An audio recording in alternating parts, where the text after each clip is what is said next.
Template पे देख के यही था भाई। वो एंड में बस एक्सचेंज बोल के खत्म, और फिर वो अजीब सा गाना भाई, वो एंडिंग गाना मुझे नहीं सुनना था, मुझे उसके आगे का सिनेरियो देखना था। और उस सिनेरियो के चक्कर में ना, अब तुम खुद सोचो, एक हफ्ते का तुम्हारा वेट करना पड़ेगा। तो हम तो फिलहाल उस हफ्ते का वेट नहीं करूँगा। तो तुम्हें इस बार इस वीडियो में मैं एक्सप्लेनेशन दे दूँगा कि इस पूरे एपिसोड में क्या क्या हुआ था, बट कहाँ तक चीज़ें सही भी लगी। बस एनिमेशन इस बार बहुत सही है। बस मुझे उस एंड क्रेडिट सीन का भाई वो बहुत ज़्यादा क्लिप्स दुख खेद रह चुका है कि मैं इस चीज़ को लेकर क्यों नहीं कर पा रहा हूँ। मतलब मैं देख नहीं पा रहा हूँ इन लोग ऐसे टाइम पे एंडिंग क्यों ख़त्म करते। लास्ट टाइम उन्होंने बेरू के एंट्री पे ख़त्म करी थी। अभी इनका सस्पेंस बनाने के तरीका थोड़ा ज़्यादा ही कहते नहीं कैजुअल होता जा रहा है। तो तुम समझ नहीं पाओगे कि कितना ज़्यादा कैजुअल होता जा रहा है। मुझे इस चीज़ को लेकर थोड़ा सा एंगर इशू रह गया है, मेरे को बहुत ज़्यादा गुस्सा आने लगी है। तो sorry for the delay guys, क्योंकि मुझे पता है इस बार एपिसोड का तुम्हारे वीडियो आने में थोड़ा लेट हो गया है। एपिसोड ऑलरेडी सैटरडे को आ चुका था, संडे को मैंने बैकलैशेस के बाद भी देखने की कोशिश करी थी। बट हाँ, इस बार मेरी मानता हूँ कि चीज़ें थोड़ी डिले हो गई, मेरे पास टाइम नहीं मिला।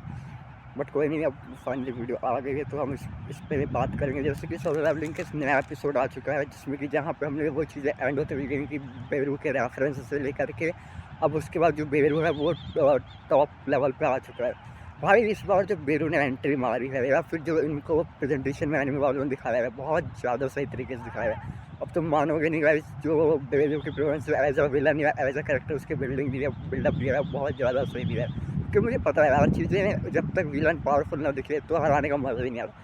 फिर चाहे एपिसोड सीजन 1 में तुम्हारी विग्रेस से फाइट ही क्यों ना हो, अगर सोचे विग्रेस पहली बार में जिनोबुसन को नहीं फेलता तो तुम लोगों को जिनोबुसन की एबिलिटी पे तुम्हें शक होता कि क्या ही कबाड़ निकाला, इससे संभाल नहीं पा रहा है। बट जब सीजन 1 का एपिसोड खत्म हुआ था तो उसके बाद ही हमें लगता है कि हाँ, जिनोबुसन को एक लॉयल और एक मतलब एक अच्छा खासा गार्ड मिला जो उसकी मतलब इज्जत करता है या फिर उसकी लॉयल्टी का एक वफादारी का प्रतीक बन जाता है। तो देन यहाँ पे भी बेरू की सीन में कुछ ऐसा है, पहले बेरू बहुत ज़्यादा कहते नहीं बहुत ज़्यादा इन लोगों को डैमेज देगा, तगड़े वाले में डैमेज, और वो हमने पूरे एपिसोड में देखा भी है कि किस लेवल पर उसने डैमेज दिया है। पहले शुरुआत तो उसने जापानीज हंटर से करी थी, सीधे करके खून खराब से रप्पा रप्पा काटना चालू करा था, बिल्कुल ऐसे काटा भाई। उसकी एंट्री ही प्रेजेंस बता सकती है कि चीज़ें कहाँ तक गई हैं। अब तुम मानोगे नहीं कि यहाँ पे जो एपिसोड की स्टार्टिंग थी वो जापानीज हंटर के सर कलम से होती है, जिससे आते ही वो सब भाई उसके प्रेजेंस भी दिखाते हैं। और फिर जो अगले मतलब अगले सीन्स में जो हमें दिखाते हैं उसे काटना, वो सिर्फ एक वेव टाइप पे चल रहा होता है और वो उड़ाता चला जाता है, किसी को भी पूछता तक नहीं है।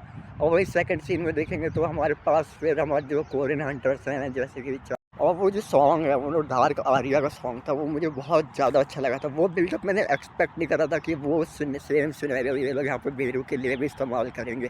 लिटरली जिस तरीके से जिनको संग ने वहाँ पे उस सी रैंक गेट में उन सबको मारा था, यहाँ पे बेरू भी सेम वही काम कर रहा है भाई। सबसे पहले तो आके उसने चार इनको इतना साइड कराना, मतलब कहते नहीं मतलब नॉर्मल हाथ फटका मार के ख़त्म और एक तरफ फटक दिया।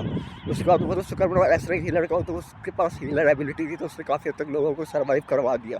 और जब मेरे को ये बात पता चली कि वो लोग हीलर की वजह से जिंदा रहा है, तो तुम सोच सकते हो हीलर का क्या करा होगा उसने। हीलर को भाई उसने अपना पूरा हाथ आर पार दे दिया भाई, कहते नहीं पेट से घुसा के पेट से। वो सीन जो इतना परफेक्ट ब्रूटली सीन था ना, वो भाई कहते नहीं वो भाई सीन कमाल का सीन था भाई, तुम खुद देखोगे।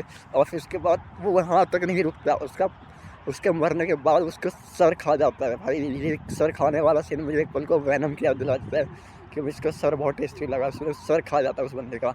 और इन सबके बाद जब वो मरने वाले होते हैं तो मरने वाले क्या उस टाइम पे भी वैसे जो वो अपना वॉशरूम में होता है वो उस पर पोटेंशियल पर लड़ने की कोशिश करता है, बट नहीं। और वो जो तुम हल्क वाली जैसा बंदा देखोगे ना जो मतलब शील्ड लेके लड़ रहा, उसकी शील्ड भाई वो सिर्फ नॉर्मल ऐसे मार रहा होता है जैसे कि कोई बंदा हो, हम मैं कहूँ वो सारे ऐसे रंग हंटर्स होता है और तुम भाई उसे ऐसे मार रहे हो जैसे कि कोई ई रंग हंटर को पटक के फेल रहा हो। जैसे कि हमारे जिनोबुसन छुप छुप के रहता था, उसके सामने कोई भी डीमन आके या फिर मतलब कोई भी गेट्स का जो भी डेंजर डीवल डेमन जो भी होता है वो उसे मारता था।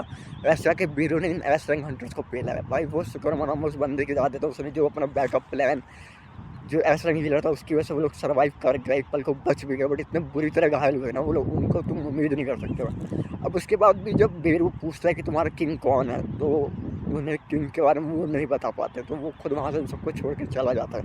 अब मैं भी मानता हूँ कहीं ना कहीं विलन की सबसे ज़्यादा बड़ी गलती है और इन सब में तुम बेसिक को तो भूल ही गए, वो जो मॉन्स्टर बीस्ट जैसा होता है, इसमें पूरे पूरे अब तक के एनिमे सीजन में हमें उस बंदे की पावर ही स्ट्रेंथ अप करके नहीं दिखाएगी, क्योंकि बताया जाता था कि हम जब जब उससे मतलब वो अपने फुल पोटेंशियल पे आता है तो वो एक मॉन्स्टर बन जाता है। तो वो पूरा मॉन्स्टर में कहीं भी ग्लिम्स नहीं दी गया, ना उसको कोई हिंट दी गई वो कितना डेंजर हो सकता है। हाँ, बात कभी कभी ट्रांजिशन स्टेट पर दिखाते हैं, वो काफ़ी काम डाउन रहता है, तो चेंज होने उससे पहले अपने आप को रोक सकता है। तो बट ये बंदा भी मैंने देखा कि इसमें भाई जब वो अपने फुल पोटेंशियल पे आते हैं तो एक एक आंट को अपने एक एक हाथ से पकड़ के मार रहा था भाई, स्मैश दे रहा था। उस बंदे ने अपना पूरा फुल पोटेंशियल दिखाया है इस पूरे एनिमे के एपिसोड में। उस बंदे ने फुल पोटेंशियल अपने और वो फायर क्या कहते हैं फायर फाइटर वाले रेसलिंग हंटर ने भी दिखाया था। चाहे इनकी भाई जब उसने क्वीन आंट को मारने की जब उसकी बारी आई तो उसने भी अपना पूरा पोटेंशियल अपनी पूरी स्ट्रेंथ बहुत सही लेवल पर दिखाया। तुम खुद सोचो यार, एक आंट है जो कि वो आंट 30 फुट की होगी, इससे ज़्यादा बड़ी नहीं होगी, बट वहाँ पे जब उन्होंने उससे डैमेज मतलब उससे घायल कर दिया, वो एक फाइनल स्क्रीम मतलब उसने एक आवाज़ लगाई, फिर वो भी बेसुरा कोई पूछता है इसमें कि भाई क्या हो गया, मतलब क्यों चल रही है, मुझे कुछ सही नहीं लगता इन सब में। जब उसने पूछा कोई नहीं, वो एक आंट थी, हो सकता है उसकी आखिरी चीख हो, बट उसकी चीख नहीं थी, वो उसकी पुकार थी, वो किसी को बुला रही थी। उसने कहीं ना कहीं सारी आंट्स को अपनी तरफ बुला लिया था कि मैं मरने जा रही हूँ या फिर तुम बचाओ आके, और एट द एंड आके चाहे ने उसका काम तमाम करा भाई। जो उसके स्लाइसेस काटना एक से बढ़कर एक तरीके से भाई मज़ा आ गया था।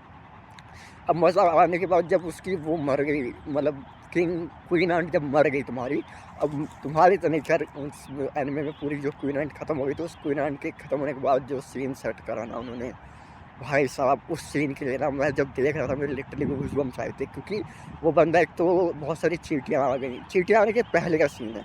अब तुम सोचो वो बेरू जब एंट्री लेता है उसके सामने चलते हुए आता है, और उसमें तुम लोगों ने सीज़न 1 के एक एपिसोड 3 या 4 में गाना सुना होगा, मुझे गाना अच्छे से याद नहीं है बट ऐसा था बेरू कम तो नहीं।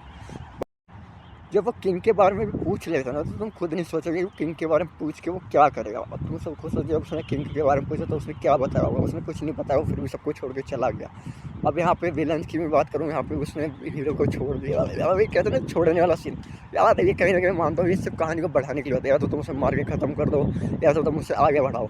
बट यहाँ वही बात थी ना, अगर ये बात गलती से हमारे मेन हीरो को पता चल जाती है जिन हुसैन को कि उसकी फेवरेट क्या कहते हैं पसंदीदा बात मारी गई है, तो भाई वो तो वैसे भी अपने माई बाप पे लेके उतर आता है, वो तो उसे बहुत मारेगा।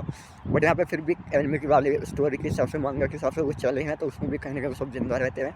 और बट मैंने कहीं मांगा में भी पढ़ा था कि उसमें वो बंदी जो होती है वो बहुत ज़्यादा घायल होती है, वो मतलब मरी हुई हालत पे होती है, अधमरी हालत में। तो यहाँ पे तो फिर भी वो वैसे ही अधमरी हालत में है, मतलब पूरी सही भी नहीं है, तो उसे एक बंदा कैरी करके रखता है। और वो जब वो बेरू वहाँ चला जाता है तो बहुत सारे आंट्स उनके ऊपर हमला करने के ऊपर आती है।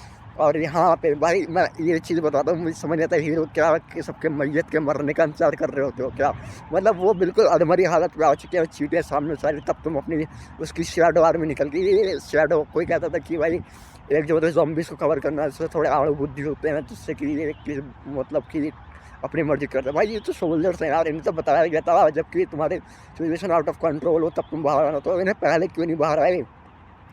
तो मे बी ये बात मैंने अब मेरी थ्योरी के हिसाब से कहीं ना कहीं उन सोल्जर्स को पता है कि इन पे मरी हुई हालत हो गई है, या फिर वो इस चीज़ को काफ़ी हद तक चीज़ समझ सकते हैं। उन सोल्जर्स के पास काफ़ी सही बुद्धि भी दे रखी है, मतलब इंटेलिजेंस पावर उनकी भी सही है। और जब इतना सब होने के बाद हमारा जिन वो जैसे बाहर आते हैं वो थोड़ा सा मतलब कहते नहीं रोक के रखा होता है उसने इन चीटियों को फाइनल एपिसोड में, और रोक के रखने के बाद भाई वो चीज़ें ख़त्म, मतलब वहीं पे एपिसोड जैसे वो रोक के रखते होते हैं, सीन चेंज होता है और हमारे जिनको संग दिखाते हैं खड़े होते हैं और बस इतना बोलता है एक्सचेंज, भाई वहाँ पे ख़त्म हो गया।